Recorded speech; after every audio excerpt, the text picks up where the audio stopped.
Have you ever wondered what this is? Wait, no, sorry, wrong video. Have you ever wondered what this is? It's an interesting question and one quite similar to my previous 2 Portal videos. Some people in the comments asked me what the Half-Life 2 toxic sludge was, and some people gave me some good insight, like these guys. But today, I want to dive deeper. Let's have a look at the properties, what it looks like, what does it do to the player, and figure out what exactly this strange goo is. So stay to the end to find out, and if you disagree or have any of your own theories, please leave a comment within the first 24 hours and I'll have a look. Now, we should figure out what's hurting Gordon. Obviously, you are able to survive being in the goo. However, once submerged, your health goes fast. Now, to figure out what this stuff is, we can look towards the audio of the game. One of the first things we can notice is that we can hear ticking. We can assume that's from the HEV suit having a built-in Geiger counter, or something like a Geiger counter. This is a huge point and something we can use to apply real-world physics to sludge in a video game. That does sound a bit weird now that I'm saying out loud, but anyway, let's just go with it. To do this, I'll need to record Gordon submerged in the goo, then put a 10-second audio clip into Audacity, screenshot it, put it in Photoshop, and count every single little spike that I can see. I'll multiply it by 6, and that will be our ticks per minute. Now, yes, I did count every single line, and I decided to cut it off at this point because then you run the risk of the ambient sounds being the reason for a spike, and we don't want that. Anyway, I sectioned it off, counted it up, and found there to be 265 ticks, which gives us 1,596 per minute. Now, here's the thing. A Geiger counter in a safe area will usually only give off 30 to 50 ticks. Here, it's almost 40 times higher. Now, this sounds scary, but doesn't actually work if we assume Gordon is dying due to the radiation like the suit warns us about. Hazardous radiation levels detected. Vital signs are dropping. One good way to figure all this out is seeing how long it takes for Gordon to die. As we can see here, at full 100 health, Gordon dies in around or exactly 10 seconds. To put that into perspective, if radiation alone kills you in 10 seconds, you would have to be standing inside of the core of a firing nuclear reactor.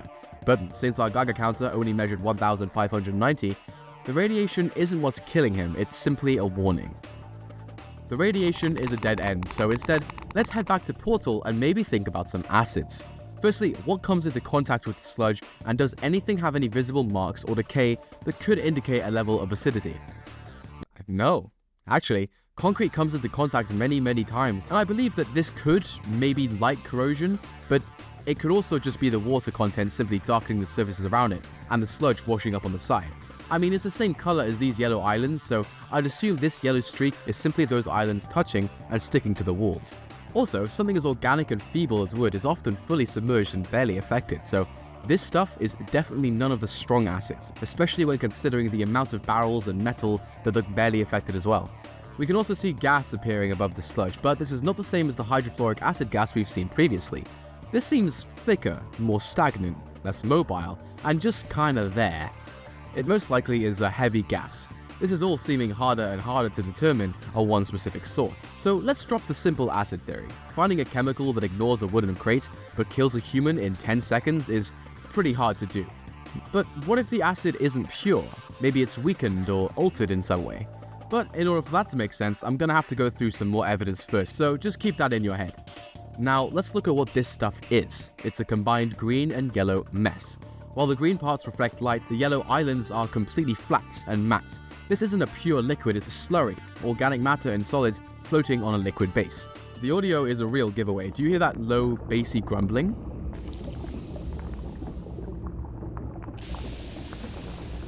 That's a sign of an active chemical reaction. Because this sludge is so viscous, gas bubbles just can't fizz out. They have to grow and rumble at the bottom until they finally punch through that thick crust with a high-pitched hiss. The haze we see pooling on the surface, that's a heavy toxic gas. Even without a strong simple acid, we are looking at an active chemical concoction. Is that right? Is that how I say it? Before we identify the recipe for this sludge, we need to look at the shoreline. Alongside the goo, there's a massive buildup of solid matter. In the real world, you might see something like sewage fungus forming similar structures, but in City 17, it's much more literal. This is a buildup of dirt, grime, and rubbish, or trash for the Americans. You can actually see white flecks of newspaper or plastic embedded in the banks with a massive landfill sitting right here. It's clear the Combine are using the canals as an open air dump, whether it's leaking in or being pumped in there on purpose. But here's the strange part, the shrubbery. Small, sickly plants appear frequently right at the edge of the radioactive sludge. How does a shrub survive a radioactive pool that looks like this? The answer is in our history books. Just like the sunflowers of Chernobyl or the fungi inside of Reactor 4, these plants act as hyperaccumulators. Big word, I know. These are specialized organisms capable of absorbing and storing extreme levels of metals and isotopes. They aren't just growing despite the sludge, they're thriving because of it, being able to vacuum up the toxins and the isotopes and using that energy to terraform the canals, setting their roots into the ground, helping create a solid, walkable base. Now, surviving this stuff seems impossible for a standard earth plant, but look closer where they're growing. They stay on the banks, just out of direct contact with the liquid. The surrounding soil acts as a chemical buffer, neutralizing the substance just enough to create a Goldilocks zone for these weeds of the apocalypse to take root and mutate. But there's a deeper layer to this. From a lore perspective, I think the Combine are hitting two birds with one stone. They've flooded the city with waste they no longer have room for, getting rid of industrial rubbish while simultaneously making Earth's waterways uninhabitable for life. Not only is it pollution, but it's also a takeover of the actual ecosystem itself. But what exactly are they dumping that makes it so radioactive? Well, remember episode 1? In the chapter Dark Fusion, Gordon and Alex find a dark fusion reactor. Now, fusion is a nuclear process. While the Combine use dark energy and exotic matter that we can't really compare to real life, we know for a fact it's a nuclear reaction because Alex explicitly warns us the chamber is bathed in radiation. Well, you do have the hazard suit. If we found a way into the Citadel, it's possible we could— Alex, no! The Geiger counter also goes absolutely crazy. This confirms that the Combine technology produces a radioactive byproduct, probably somewhat identical to human nuclear waste. One such byproduct could be something like uranyl nitrate. It's a bright yellow-green substance that's a direct result of refining nuclear fuel. It's a perfect match for the color and the ticking of the Geiger counter because it's not as strong as a nuclear reactor, but it will still be picked up. But it doesn't explain the texture. If this was just uranyl nitrate, the water would be clear. It wouldn't have this nasty amalgamation of different substances vibe. That's where the other substances come in. Why is there a weird yellow crusty layer floating on top? While uranyl nitrate explains the color and ticking, it's highly soluble. It would just dissolve. Those islands look much more like sulfur deposits. Look at what sulfur looks like on water in real life. Look familiar? It looks pretty one-to-one, so how did it get there? The Combine are draining Earth's resources. They conquer, they strip the planet bare, adopting their resources and technologies, and then they move on to the next planet. And actually, to extract rare earth minerals from ore, you have to bathe them in sulfuric acid. Once that process is over, you're left with a tainted, toxic version of sulfuric acid. Remember what I said about weakened or altered acid? This is what I meant. When that acid reacts with the limestone of the sewers or the minerals in the ore, it creates sulfates and elemental sulfur. These are hydrophobic, meaning they don't mix with water. They float on top or form scabs on the walls, which perfectly lines up with the game. This acidic reaction also explains the loud hissing and bubbling. When that waste hits organic matter like sewage in pipes or grates like the game has, it produces hydrogen sulfide gas, and guess what? This stuff might be the reason for the 10-second death Gordon suffered.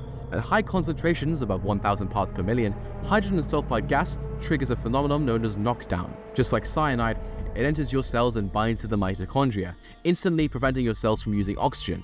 While the suit is busy protecting your body from the radiation and the acid, Gordon's face is completely exposed to the heavy, stagnant gases pooling in these canals, because he has no helmet. And don't even try to tell me he does, because he doesn't. The 10-second death isn't a suit failure, it's a biological one. Gordon is breathing in raw hydrogen sulfide and acidic vapors that paralyze his lungs and cause his throat to seize up before he can even climb out. The HEV suit can inject all the morphine at once, but it can't make Gordon breathe air that isn't there. That's also why Gordon can get out of the sludge and survive, moving from breathing in toxic gas to normal air. But wait, if there's acid, why isn't the wood melting? Before you head to the comments to call me out, let me explain. This isn't an instant dissolve acid, it's likely buffered sulfuric acid because the liquid is already so thick with minerals and waste, the acid is kind of tired, or in chemistry terms, is a saturated solution. It's already carrying so much dissolved metal that it physically cannot break down the wood fibers any faster. Then we have the shrubbery. I mentioned earlier how these earth plants are probably okay because of how the soil is being a physical chemical barrier. But come on, let's be real, earth plants shouldn't be this good at it. And that's where I think Zen mutation comes in. Think back to Half-Life Alyx, we see the Combine actively trying to quarantine and clean up the Zen infestation. By the time Gordon arrives 5 years later, where did they put all that disposable alien flora? Exactly where they put everything else. This Zen growth isn't just surviving, it's thriving on the toxic minerals, creating a biological base for dirt and rubbish to wash up on, leading to these large patches with, you guessed it, shrubbery. I'm of the opinion that the Zen boosted Earth's plants, helping them adapt to the radioactive toxic environment. And guess what supports this even more? Wait, pause. Now, I initially thought the Zen creatures were immune, but I tested it, and it seems that headcrabs die. But zombie headcrabs don't. Why do two of the most seen enemies in the game act differently when exposed to the sludge? Well, not only is the zombie headcrab legs the only thing being touched, the gas that would usually kill Gordon seems to not be affecting the headcrab zombie at all. Well, here's what I think.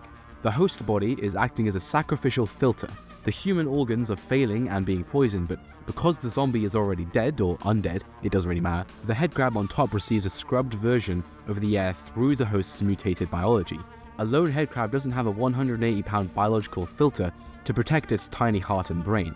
That's why it dies so quickly when submerged, as well as the acid and metal all also probably affecting it. Now, of course, this is all assuming they follow the same rules as Earth biology, but the fact they're able to breathe oxygen and just walk around in general kind of points towards that being the case. Now, I tested some other enemies, but we have to remember this is a video game, and this stuff only appears in like 2 chapters, so antlions are obviously not going to be affected because why would the developers add that? However, the Combine are in these chapters, and look, it seems the Combine are completely fine, most likely because of the masks and the physical changes they've had to undergo. This makes me think they've intentionally made these waterways and other areas inhabitable for everything except them. So, here's the final breakdown. This yellow-green sludge appears to be a massive dumping ground for Combine industrial waste. The uranyl nitrate, a byproduct of their dark fusion reactors, accounts for the neon color and the radioactive ticking, but the rest comes from their resource stripping operations. To drain Earth of its minerals, the Combine use sulfuric acid for ore refining. What we see in the canals is spent or buffered acid. It's so saturated with industrial runoff that it's lost its aggressive bite.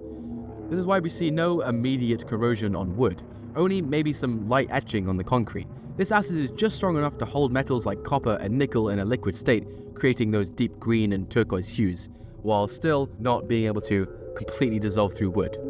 Furthermore, as the acid processes these ores, it leaves behind elemental sulfur, which is hydrophobic, meaning it won't dissolve, so it clumps together to form yellow, crusty islands on the surface. The cooking sounds, the bubbles and the hissing, are the result of this acidic waste reacting with the organic matter in the sewers. Stuff like sewage or decaying biomass releases toxic gases. These gases also explain why Gordon can survive, yet still dies over a period of time. And let's be honest, stepping into acidic, metal-filled radioactive sludge is probably not going to help with Gordon's living situation, even if he does have an HEV suit. As for the brown stains and murky spots, that's likely a mix of iron oxide and the remnants of the Zen flora. The Combine have been trying to flush out the city since the events of Half-Life Alyx. They've turned the waterways into a toxic alien compost heap that keeps humans out, but lets the Combine do whatever it wants. So that's that. Thank you so much for watching. I just like to say I am not a chemist or a nuclear physicist, so some of this stuff might not be entirely perfect. I just use Google. I'm a guy who enjoys Half-Life 2, so please just don't be too mad at me if you're a genius with this stuff. But either way, thank you so much for watching till the end. I've had a pretty rough week, so this might be out after the Wednesday schedule, and I'm sorry for that, but yeah, like, subscribe, and comment radioactive if you made it this far.